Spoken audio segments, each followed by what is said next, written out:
Bonjour à toutes et à tous, je suis ravie de vous retrouver pour ce deuxième épisode du podcast La Loire en bouteille, toujours au cœur des vignes du domaine de Haute-Perche dans le Val-de-Loire, près d'Angers. Nous poursuivons notre série de podcasts consacrés au réemploi dans les vins de Loire, en l'inscrivant dans une réflexion plus large sur la durabilité de la filière profondément ancrée dans son territoire. Dans le cadre du plan filière Vins de Loire 2030 et avec le soutien d'Interloire, la filière des vins de Loire s'engage pour réduire son empreinte environnementale.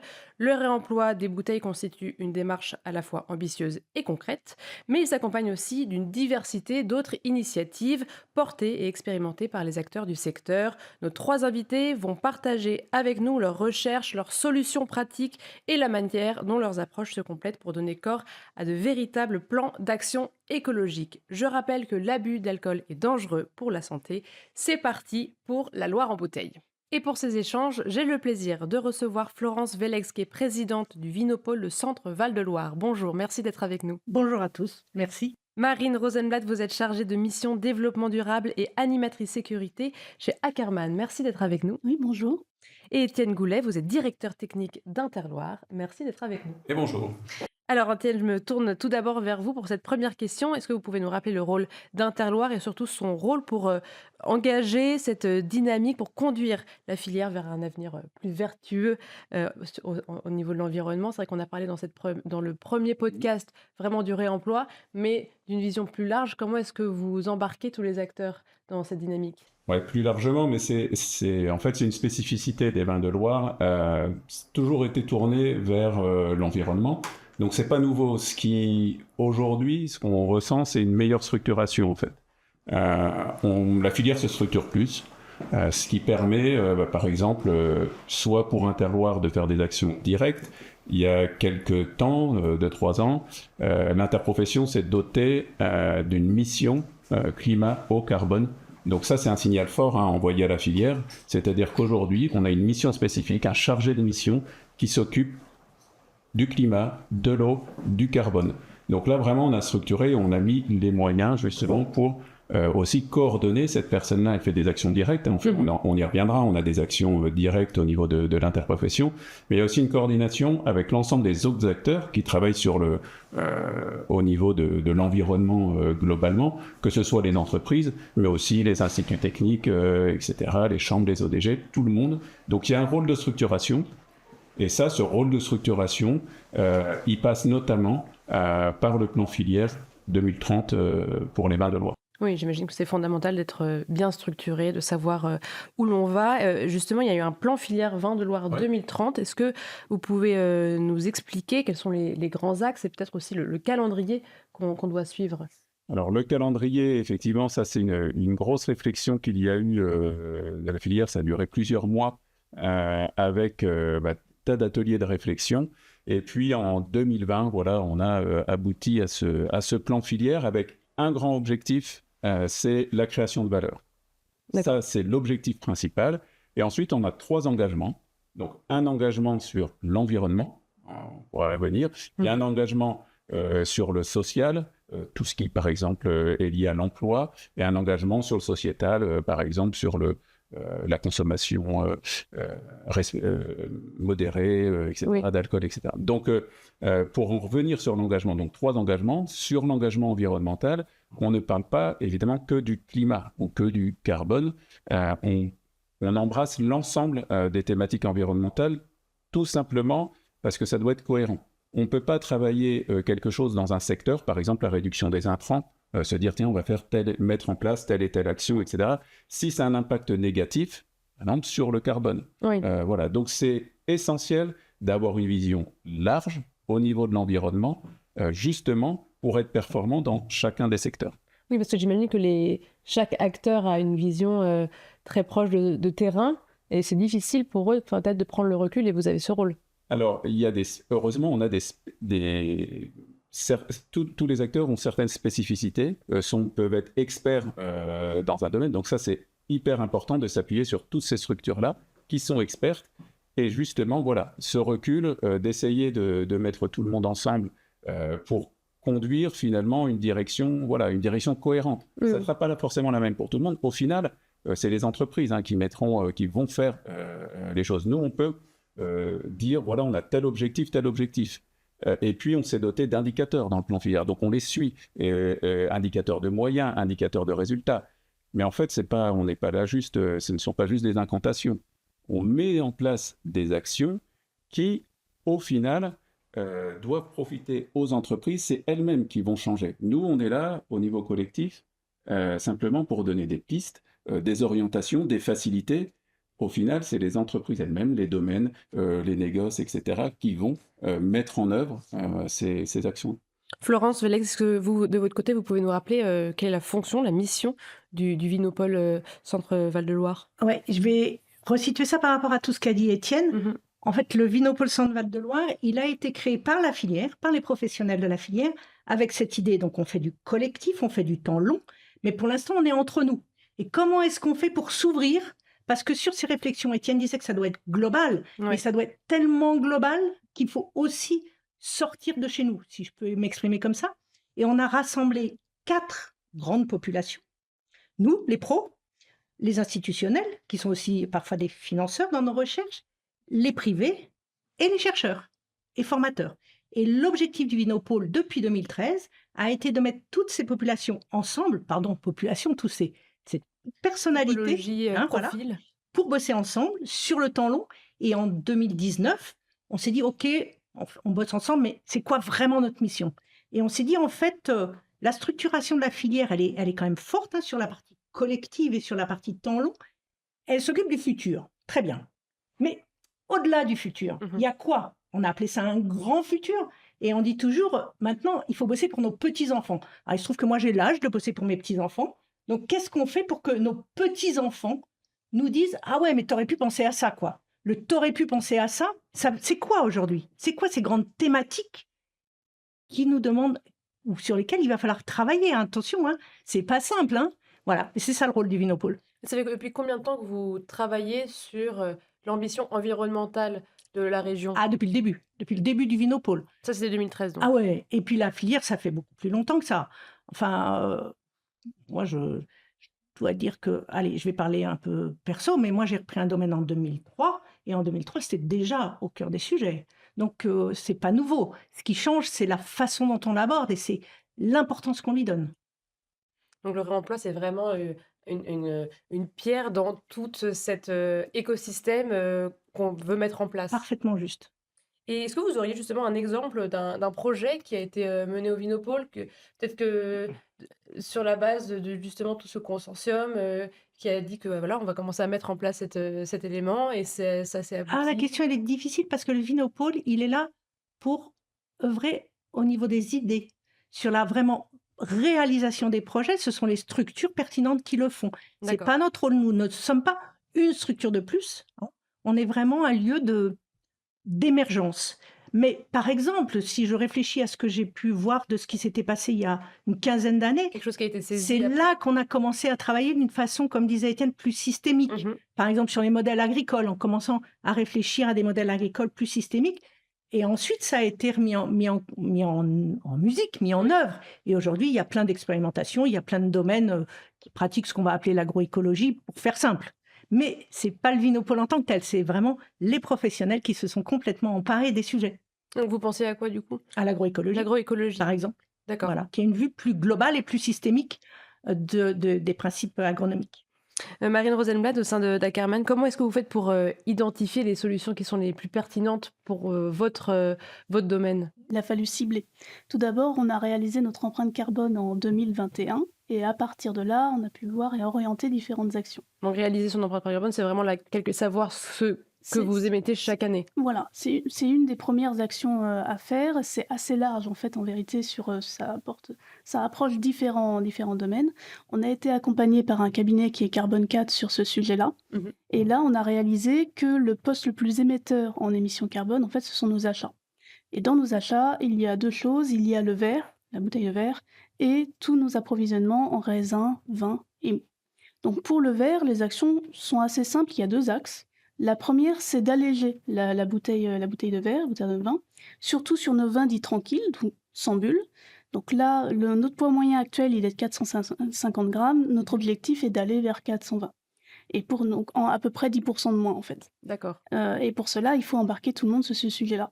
Le deuxième axe, c'est le réemploi, effectivement. Où là, c'est un axe beaucoup plus fort et beaucoup plus impactant. Sur les bulles, là, on a déjà allégé, on est environ à 775 grammes, donc c'est pas le premier sujet. Ensuite, pour les raisins, vins et mous, là, il faut travailler avec nos apporteurs. On travaille déjà depuis plusieurs années avec les apporteurs qui sont situés en région Val-de-Loire. Donc en termes de distance, on est déjà dans une proximité et la grande majorité d'entre eux ont déjà des certifications environnementales.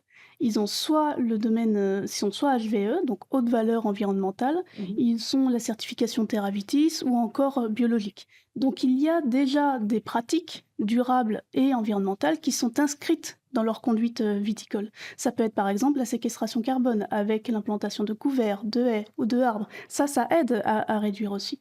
Après, on peut travailler sur d'autres sujets comme le transport ou l'énergie, puisque le bilan carbone, l'empreinte carbone englobe aussi ces démarches-là. Mais nos principaux axes, c'est cela, le verre et les raisins, les vins et les mous. Et justement, sur le réemploi, comment est-ce que vous avez réussi à le mettre en place? Vous avez dit que vous deviez embarquer tout le monde. Ça veut dire quoi, ça? Alors là, nous, on a adapté une gamme complète. Donc c'est un sujet assez technique en vérité, puisqu'il faut choisir la bonne bouteille, qui est adaptable au réemploi. Il faut adapter nos étiquettes, donc il faut que ce soit plus sobre en encre. Il faut aussi la bonne colle, le bon papier, la bonne colle pour que ça se décolle, hydrosoluble, donc que ça se décolle facilement. Le bon papier, et puis il faut indiquer au consommateur que cette bouteille elle est bien réemployable. Donc indiquer le logo réemploi notamment à l'arrière, sur les contre-étiquettes. Et là, il faut que le consommateur aussi la ramène en magasin. C'est un peu l'histoire du colibri, cette affaire. Pour ceux qui connaissent pas, c'est l'histoire du colibri. Il y a un incendie et il y a un colibri qui amène, comme il peut, une petite goutte d'eau pour éteindre cet incendie. Et les autres animaux lui disent « Mais ça sert à rien ce que tu fais là, ça suffit pas. » Il dit « Oui, mais moi au moins, je fais ma part. » Et ben, le réemploi, c'est ça. C'est chacun doit faire sa part et chaque acteur doit participer pour qu'on puisse y arriver et réduire notre empreinte carbone. Mais pas seulement. Comme disait Étienne, pour le réemploi, ça baisse aussi l'énergie et ça baisse aussi l'eau. Et ça, c'est important. Oui, Étienne Goulet, donc on parle beaucoup de la bouteille comme étant un facteur déterminant au niveau de l'empreinte carbone. Est-ce que c'est réellement l'élément le plus déterminant ou il y a d'autres éléments qui sont aussi très forts? Oui, c'est un élément très fort, la bouteille. Oui, globalement, c'est souvent le poste le plus important en termes d'empreinte carbone, mais voilà, ça va dépendre aussi en fonction des exploitations, des itinéraires globaux, de ce qu'ils font à côté, et également sur ce conditionnement. Donc ça peut varier d'une structure à l'autre, mais globalement le poste verre, le poste bouteille est toujours... Est-ce qu'on a des échelles de pourcentage où vous avez vu à peu près combien ça représentait ou... C'est pas assez important. On peut être entre 30 jusqu'à même quelquefois 50%, en fonction aussi des structures. On a des structures qui sont souvent différentes, mais oui, c'est plus du tiers quelquefois de l'empreinte carbone globale. Et comment est-ce que vous faites pour accompagner les différents acteurs avec lesquels vous travaillez pour réduire justement l'empreinte carbone et surtout peut-être d'abord la mesurer? Parce que ça, c'est quand même un premier enjeu. Oui, parce que là, on parle beaucoup, Marine a parlé tout à l'heure de l'empreinte carbone qui avait été réalisée. C'était la première étape, c'est voilà, ça? c'est ça, c'est de mesurer. Alors, c'est pas une finalité en soi de mesurer. C'est un objectif, c'est un préalable à la mise en place d'actions de décarbonation. En fait, en mesurant, et surtout on peut mesurer du coup secteur par secteur, poste par poste, ce qui nous permet à toutes les entreprises, individuellement, de savoir quels sont les postes qui, dans sa structuration, émettent le plus de carbone ou au contraire stockent le plus de carbone, on en a parlé.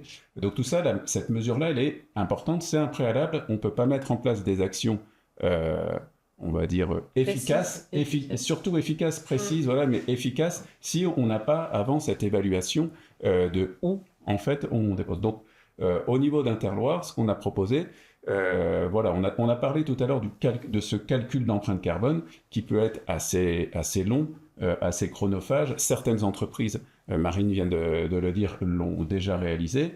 Nous, ce qu'on propose pour faciliter cet accès à l'empreinte carbone, c'est d'utiliser un outil simple de calcul de l'empreinte carbone avec une société qui s'appelle Food Pilot, qui a développé, du coup, en partenariat avec Interloire, l'outil Wine Pilot, qui est disponible pour tous les opérateurs de la Loire sur le portail unique d'Interloire. Et là, ça facilite, voilà, c'est un calcul simplifié qui permet, en une grosse demi-journée, d'avoir son empreinte carbone. Si on a tous les éléments, tous les papiers, etc., une grosse demi-journée, ça nous permet d'avoir l'empreinte carbone de l'entreprise, et ça, poste par poste. Donc ça, c'est vraiment le préalable pour pouvoir ensuite mener à bien les actions de décarbonation. Il y a aussi, dans cet outil, il y a aussi toutes les actions de décarbonation possibles qu'on peut mettre en place. Voilà. Et je propose après. C'est ça. Et ça permet aussi de simuler. C'est-à-dire qu'on a notre empreinte carbone et on se dit, tiens, par exemple, si je vais sur le réemploi ou si je vais sur l'allègement de la bouteille, pour l'année prochaine, si je mets 10% en moins de verre, etc., de poids, quel est l'impact? Voilà. Donc c'est vraiment un outil de calcul pour savoir.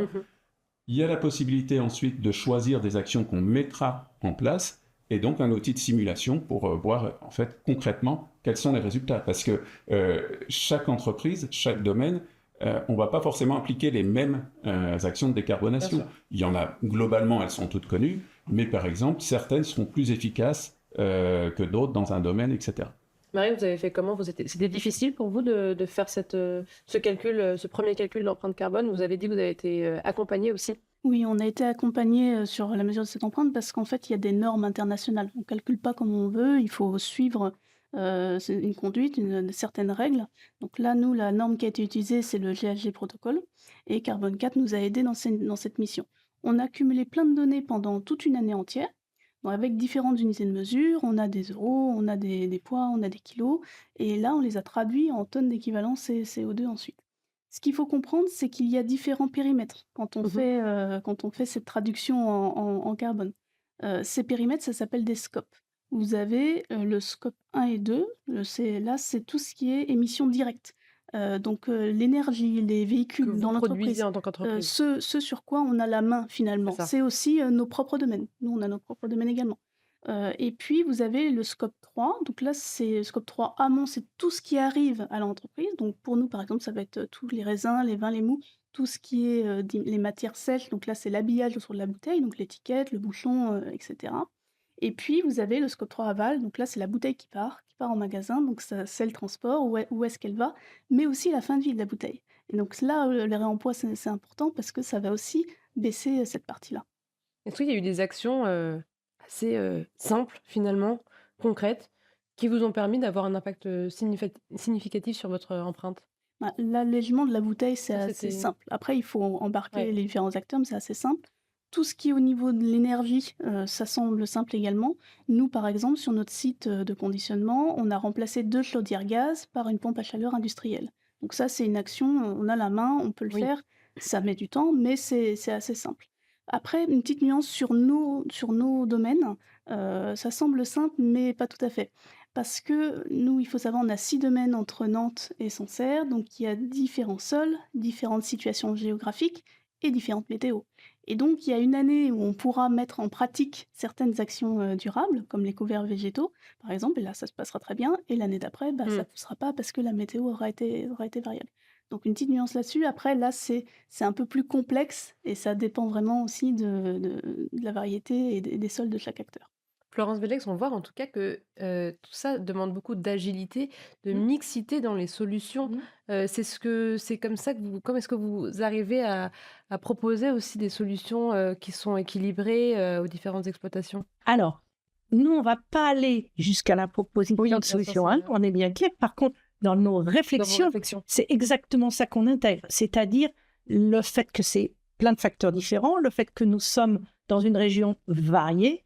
Et comme le disait Marine, avec beaucoup de justesse, on ne va pas faire la même chose à Sancerre et à Nantes, parce que nous, on travaille très proche de la nature.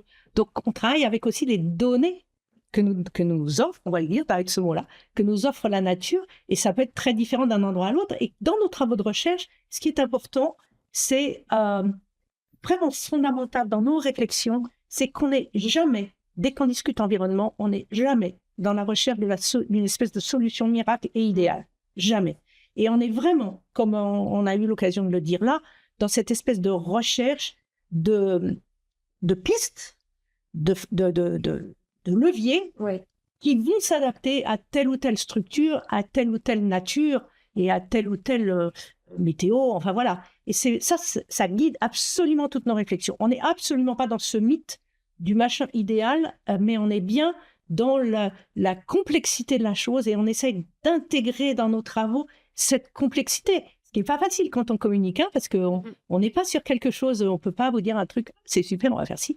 Oh, on travaille dans cette complexité. C'est aussi ça qui est passionnant et c'est ça aussi qui fait qu'on essaye d'être multi-acteurs, multi-pensées, voilà, multi-histoires pour, avec cette diversité, répondre à la diversité de l'enjeu. Aussi des données scientifiques, une prise de recul que beaucoup d'exploitants ne peuvent pas avoir. Absolument, mais ça, c'est notre boulot. Ouais. Alors, pour le coup, il y a plein de niveaux. Il y a le niveau de l'exploitation qui va mettre en œuvre, hein, ce qu'a très bien expliqué Marine. Et puis, il y a le niveau de la recherche et des expérimentations, ce dont parlait Étienne, où là, on essaye d'être hyper scientifique. C'est-à-dire, on essaye de valider le plus que l'on puisse la pertinence des solutions. Et dans la diminution du carbone, c'est crucial. Et on utilise souvent une technique qu'on appelle, nous, l'ACV, analyse du cycle de vie, pour être sûr que la solution n'est pas pire que le problème. Ça peut arriver, hein. Ah oui. Oui. Et bien oui, on peut avoir des fausses bonnes idées. Oui. Donc, on essaye, par exemple, si on parle du réemploi de la bouteille, on a bien vérifié que le réemploi n'était pas moins bien que le recyclage. Ça, c'est des choses qu'on regarde, qu'on mesure avec le plus d'objectivité possible. Et c'est dur d'être objectif, hein. On voudrait tellement bien faire que des fois... Voilà.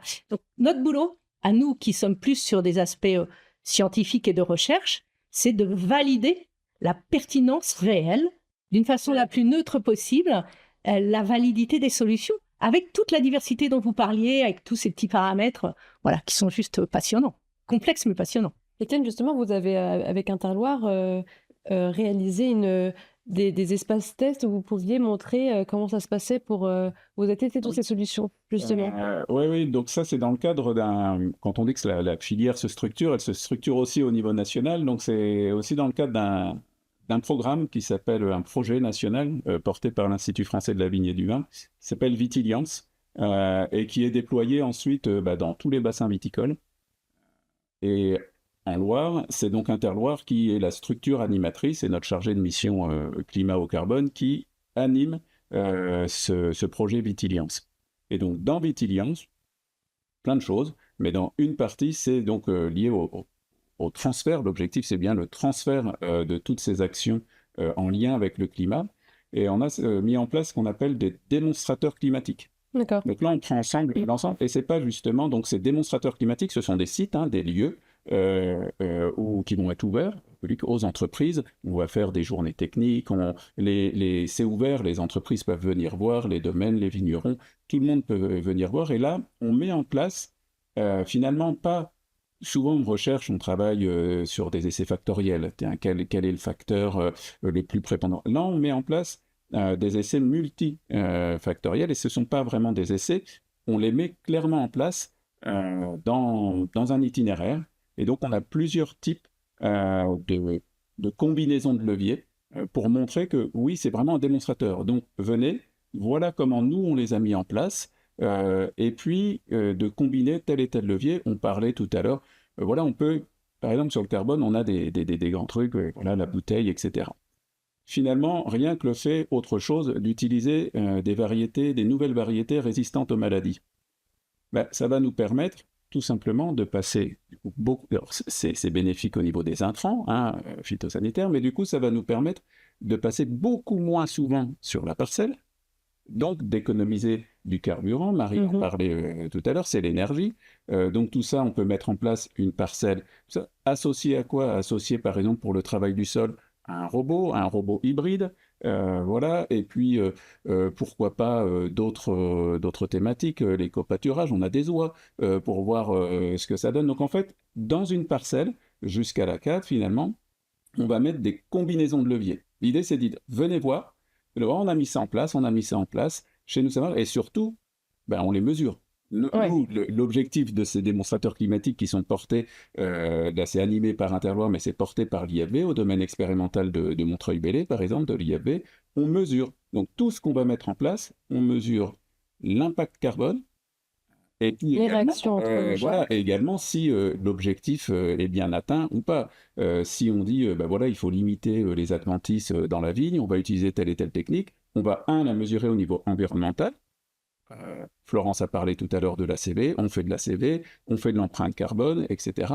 Et deux, est-ce que oui ou non, ça a bien contribué à réduire les adventices. Donc ça, on a voilà, ces choses-là, ces démonstrateurs, un plutôt tourné sur la partie agroviticole, au domaine expérimental de l'IFB à Montreuil-Bellay, et un plutôt sur la partie œnologie, cave, transformation, à Vertou, toujours porté par l'IFV, à la cave expérimentale de la Frémoire. Et avec des partenaires, bien entendu. On n'est pas tout seul, il y a l'IFV, il y a Interloire, mais il y a les chambres d'agriculture, il y a les AL, il y a des caves coopératives, parce que l'idée aussi, c'est d'avoir des sites pilotes, des sites vitrines, des sites pilotes, sur lesquels on puisse échanger. Il y a ce qui se passe dans ces démonstrateurs, et puis après on vient échanger.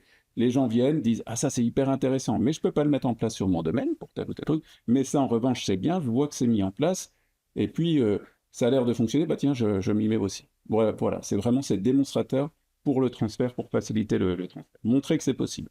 Démontrer. Et on va terminer sur cet exemple. Merci beaucoup à tous les trois pour ces échanges. Florence Vellex, je rappelle que vous êtes présidente du Vinopole Centre Val-de-Loire. Marine Rosenblatt, vous êtes chargée de mission, développement durable et animatrice sécurité chez Ackermann. Et Étienne Goulet, vous êtes directeur technique d'Interloire. Et merci à vous toutes et tous de nous avoir suivis. C'était La Loire en bouteille.